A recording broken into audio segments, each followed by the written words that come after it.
frère et sœur. Ils s'appellent Anne Surlick. Elle a nom Christiane. Beethoven est leur dieu, Shakespeare est leur amour. Leurs chambres somptueuses, où flotte un demi-jour, des songes et des odeurs d'encens, à tout profane, est fermé. Un mystère étrange et noir et plane, du plafond à caisson aux orfrois morts et lourds, où de grands archilutes et des théorbes sourds luisent, pendus au mur, auprès d'un vieil albane. Des chandeliers de fer et des saintes d'émail qui rougeoient dans la braise ardente d'un vitrail, où des iris de pourpre enflamment un ciel jaune.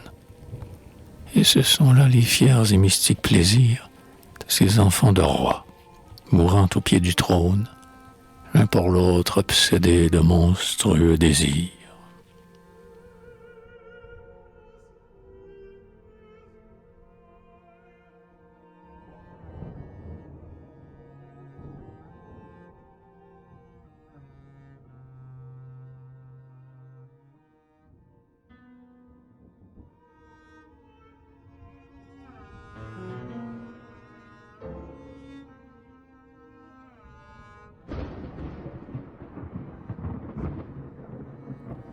Atavisme.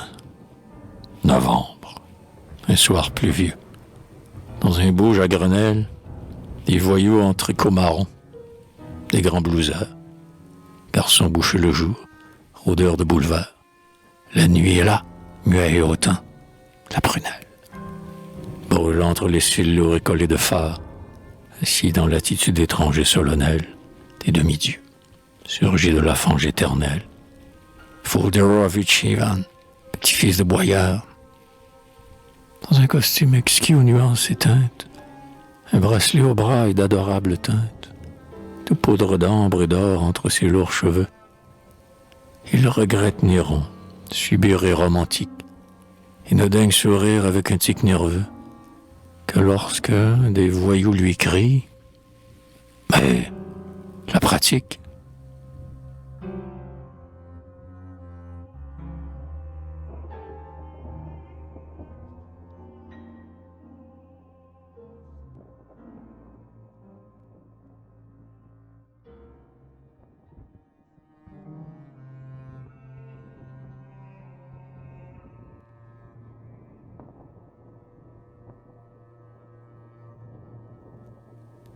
Anémie, tout en dentelle d'or, d'un blême d'Amara, de l'Inde en linceulé, avec un fier sourire, éclairant la pâleur de sa face de cire, l'enfant reine agonise en superbe apparat.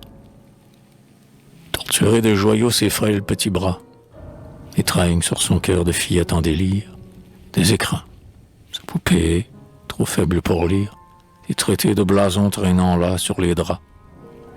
Trop fine, trop nerveuse, exsangue et déjà lasse de vivre, ayant vécu le passé des aïeux, dont l'indomptable orgueil éclate dans ses yeux. Elle a l'étrange attrait, la maladive grâce, des vers de Venise au ton faux, précieux, et la fragilité de la fin d'une race.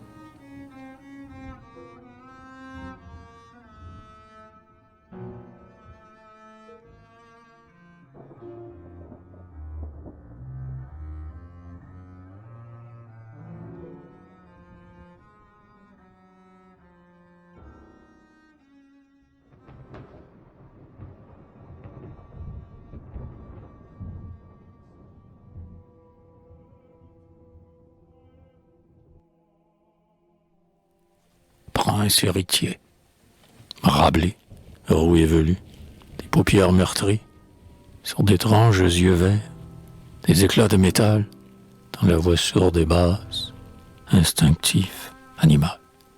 Il est le digne enfant de ces races pourries. Il a d'abord aimé les bougres d'écurie, les brailles, les palefreniers, les lutteurs et le bal, le soldat, puis le bouge, où le plaisir brutal se jette au prix du sang des rouges souleries. Maintenant ce beau fils au teint crapuleux aime un corps blanc de femme aux gestes onduleux, à la parole lente, à la bouche haineuse. Une âme italienne habile aux trahisons, qui distille et cuisine en Orient les poisons, glauque amour de chat-tigre et de fleurs vénéneuses.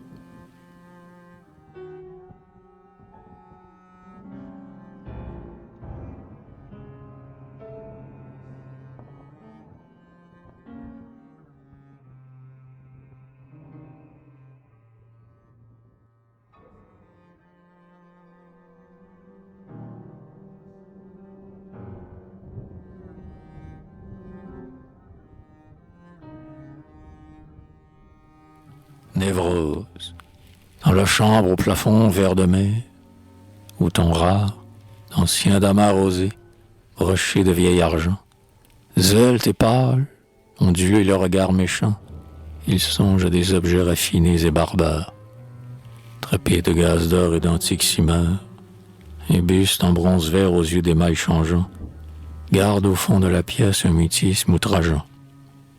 Une main ossifiée aux doigts longs et bizarres, écorche le bois peint d'un rebec. Un amour de saxe, tout fardé de rose pompadour, grimpe aux fémurs hideux d'un squelette d'ivoire.